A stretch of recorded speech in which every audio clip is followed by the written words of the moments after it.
عظيم بسنتي يقودنا للجنة بزياد ملتي لمخلص معزم. Sëriñ Tuuba Cheikhul Xadim wax na ci biir xasidam gi di Jazbul Xulub ne màggal guddi Yonent bi sallallahu alayhi wa sallam te teg ko ci sunna de bari na ngëneel lool.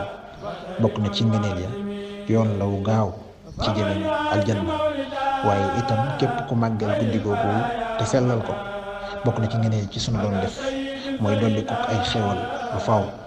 wax na itam moom sëriñ bi ne képp ku màggal bisu gane ci àdduna Yonent bi sallallahu alayhi wa sallam bu ëllëgee sunu borom dina ko musal ci lépp luy xisaab ak yu ni mel.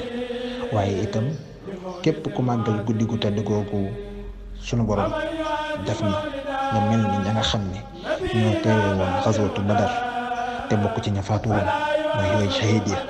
loolee nag di ngëneel yu rëy yi nga xam ne mënees na koo amee ci màggal guddi gu tedd gi di gane ci àdduna Yonent bi sallallahu alayhi wa sallam. baka sayyid sayda badan bi xayri wa amin.